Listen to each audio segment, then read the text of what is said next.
1969 पाकिस्तान एक बड़े मोड़ पर खड़ा था। सदर अयूब खान के जवाल के बाद पर्दे के पीछे ताकत की शतरंज बसात फिर से बीत चुकी थी और इसी शतरंज पर एक नया किरदार उभर रहा था, जनरल याह्या खान। मार्च 1969 में जनरल याह्या ने अयूब खान को इस्तीफे पर मजबूर किया और खुद सदर Pakistan, chief of army staff और चीफ मार्शल लॉ एडमिनिस्ट्रेटर बन बैठे। ताकत के तीनों बड़े ओहदे अब एक ही शख्स के पास थे। याह्या खान ने अयूब खान का जवाल करीब से देखा था, इसलिए उन्होंने शुरू में सियासतदानों से लड़ाई नहीं मोल ली। उन्होंने सियासी जमातों पर लगी पाबंदियां ख़त्म की, अयूब खान का मुतनाज़ा आइन भी मनसूख कर दिया और मुल्क में पहली बार एक आदमी एक वोट के उसूल के तहत आम इंतखाबात करवाने का ऐलान कर दिया।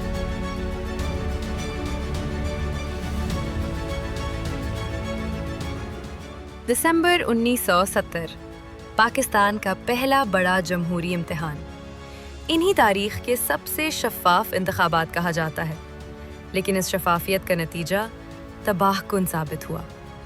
पूरे मशरक़ी पाकिस्तान में शेख मुजीबुर रहमान ने क्लीन स्वीप किया, 160 नशिस्तें। मग़रिबी पाकिस्तान में वो एक भी सीट ना ले सके। इधर जुल्फ़िकार अली भुट्टो ने मग़रिबी पाकिस्तान में 81 नशिस्तें जीतें, मगर मशरक़ी पाकिस्तान से उन्हें भी कुछ ना मिला। नतीजा साफ था, पाकिस्तान सियासी तौर पर दो हिस्सों में बंट चुका था। आईनी तौर पर शेख मुजीबुर रहमान पाकिस्तान के अगले हुक्मरान थे।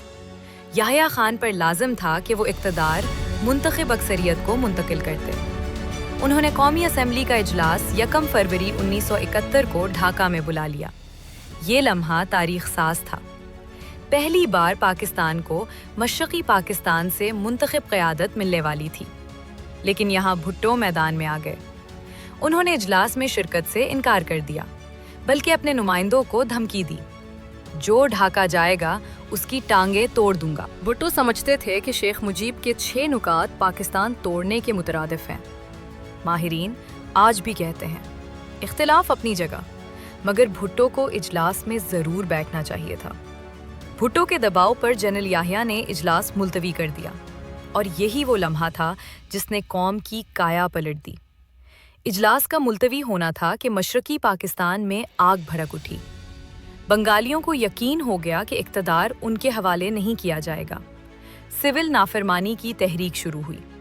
भारत, जो मुद्दतों से मौका की तलाश में था, मुक्ति बाहिनी के ज़रिए मुसल्लह बगावत को हवा देने लगा। मुक्ति बाहिनी ने पाक फ़ौज और मग़रिबी पाकिस्तान के हामियों पर हमले शुरू कर दिए।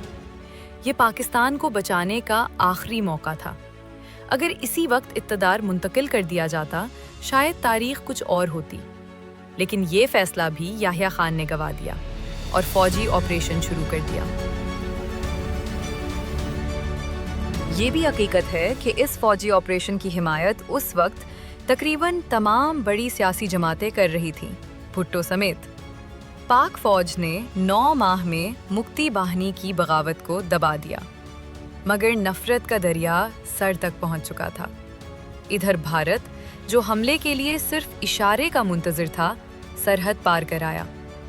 पाक फ़ौज चारों तरफ से घेर ली गई। 1000 मील दूर बग़ैर सप्लाई लाइन के दुश्मन की मुकम्मल सपोर्ट लाइनों में घिरे पाकिस्तानी सिपाही एक नामुमकिन जंग लड़ रहे थे।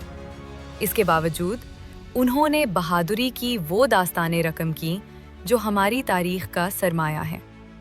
लेकिन ये जंग जीती नहीं जा सकती थी, सिर्फ खींची जा सकती थी, और वही हुआ। दिसंबर 1971 पाकिस्तान ने अपनी तारीख़ का सबसे बड़ा सानेहा बर्दाश्त किया। 90,000 पाकिस्तानी फ़ौजी कैदी बना लिए गए और पाकिस्तान का मशरक़ी बाजू हमसे जुदा होकर बांग्लादेश बन गया।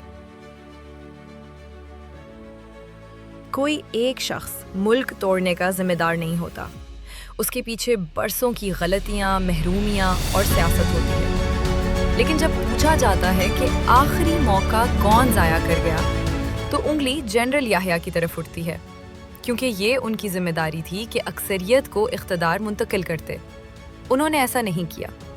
सानेहा मशरक़ी पाकिस्तान के साथ ही याह्या खान के इख्तिदार का सूरज ग़ुरूब हो गया।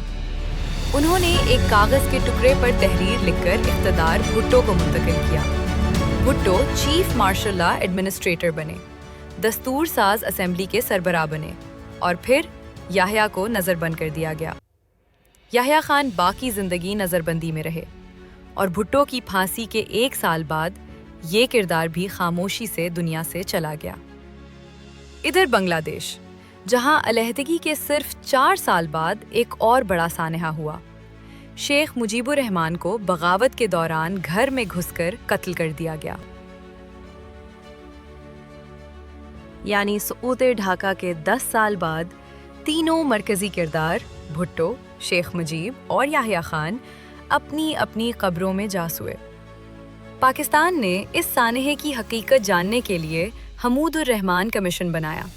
رپورٹ مکمل ہوئی، ذمہ داروں کی نشاندہی بھی کی گئی، لیکن سیاسی وجوہات کے باعث اسے شائع نہ کیا جا سکا۔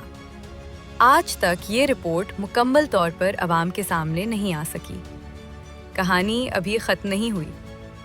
ذوالفقار علی بھٹو نے بھارت پر ایسا کیا دباؤ ڈالا کہ انہیں 90,000 قیدی چھوڑنے پڑے، اور جنرل ضیاء الحق نے کس طرح ایک اور مارشل لا نافذ کیا؟